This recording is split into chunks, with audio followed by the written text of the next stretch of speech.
يا أيها الذين آمنوا إنما الخمر والميسر والأنصاب والأزلام رجس من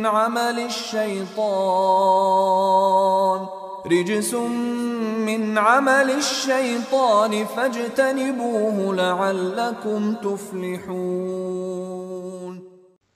Bismillahirrahmanirrahim. Ikhwati iman yang berbahagia, saat kita sering terlibat dalam sebuah pembicaraan dengan tema-tema kewarasan akal, proses berpikir, dan kemudian tata nilai, dan itu adalah upaya yang memang menjaga kualitas kemanusiaan kita sebagai pewaris bumi ini.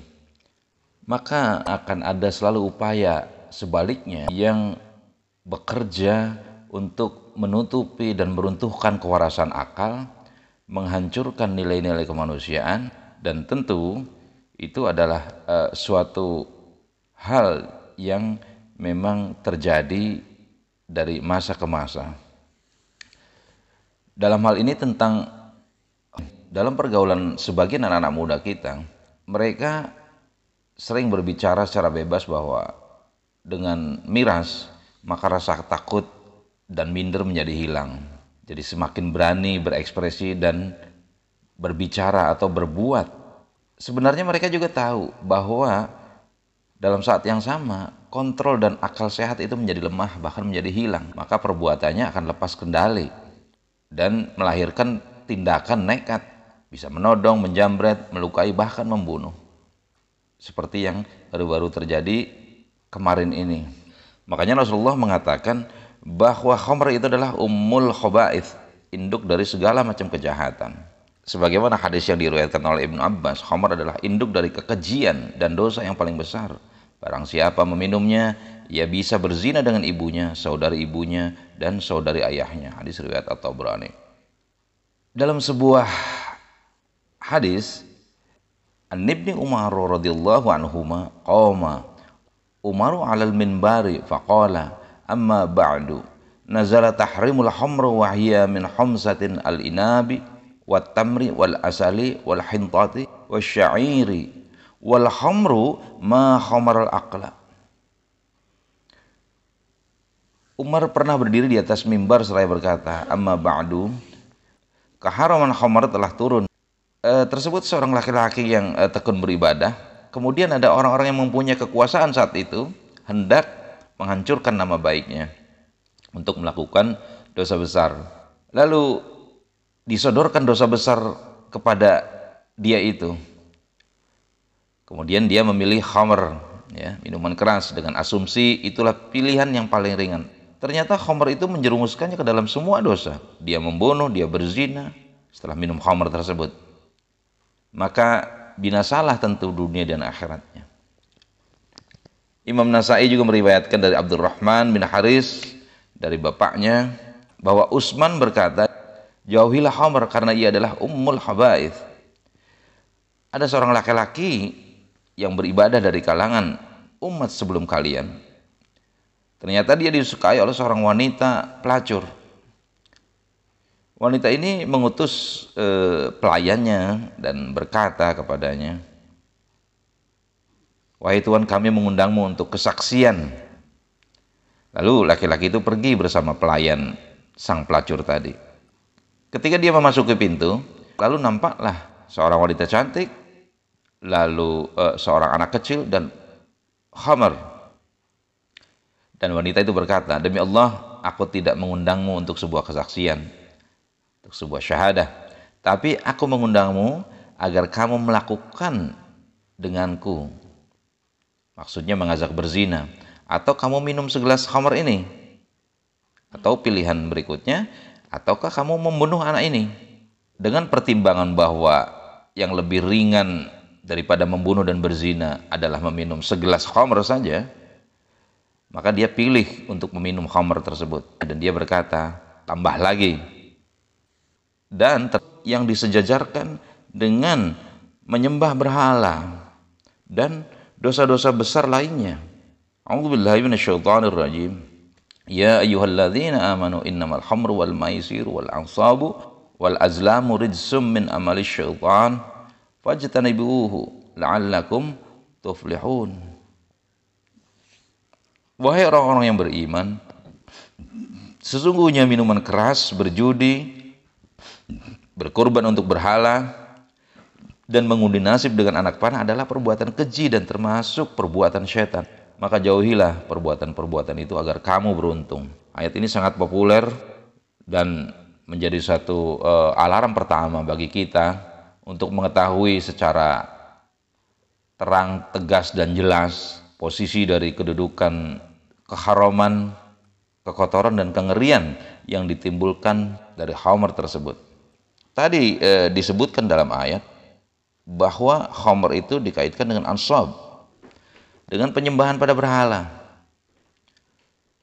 Makanya Allah katakan disebut rijsun, kotornya itu.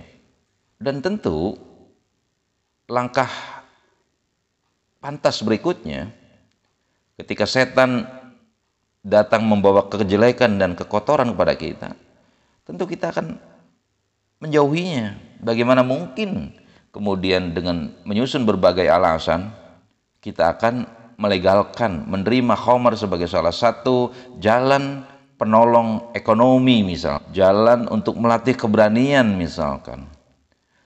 Tidak ada alasan-alasan yang patut bisa kita jadikan pembenaran.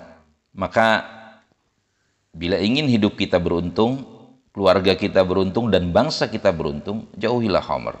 Tidak ada sejarah yang diukir dari industri khamr. Justru di negara-negara barat, mereka tengah berupaya memikirkan cara untuk mengurangi dampak kebahayaan dari khamr. Karena mereka tidak mengenal literasi yang terkait dengan larangan khamr yang diberlakukan sebagai salah satu undang-undang. Itu adalah kebebasan. Tapi mereka juga tidak bisa menampik fakta ketika pembunuhan, pemerkosaan, kemudian juga kecelakaan di jalanan yang begitu banyak.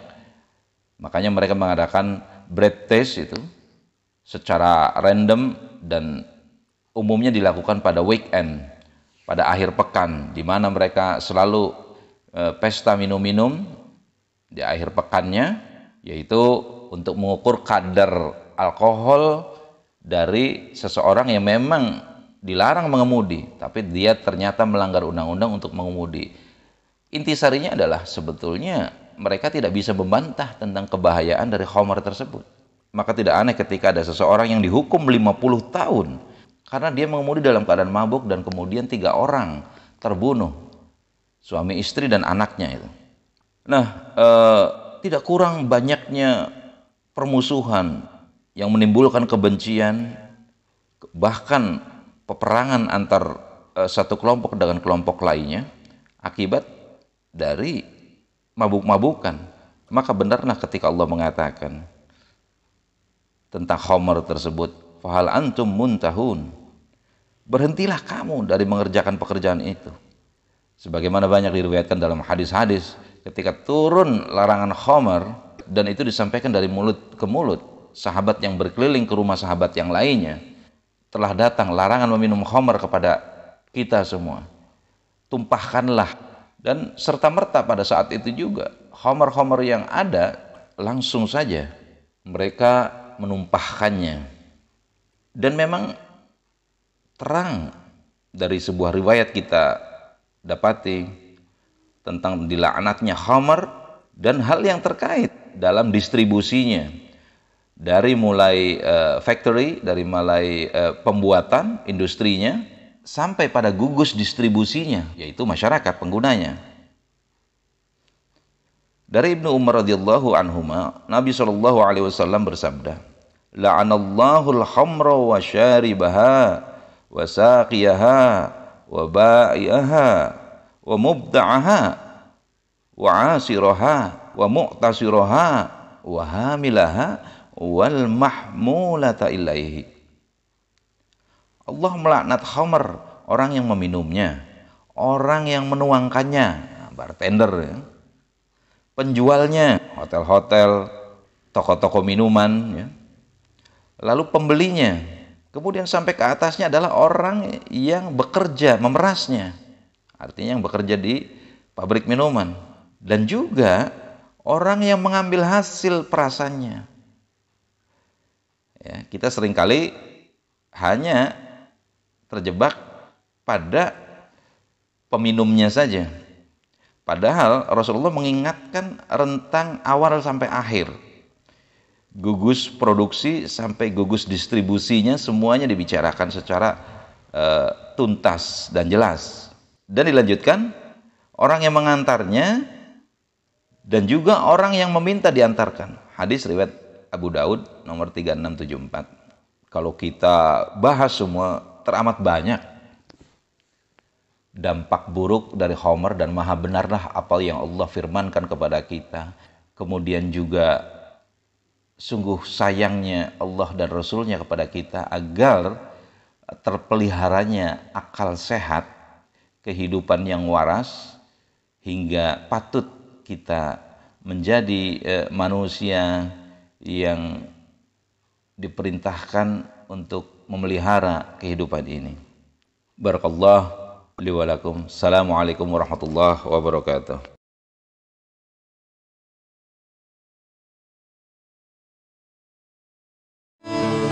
Dulu aku suka padamu, dulu aku memang suka. Dulu aku gila padamu, dulu aku memang gila. Minuman keras, apapun namamu, takkan kurguk lagi dan takkan ku minum lagi, walau setetes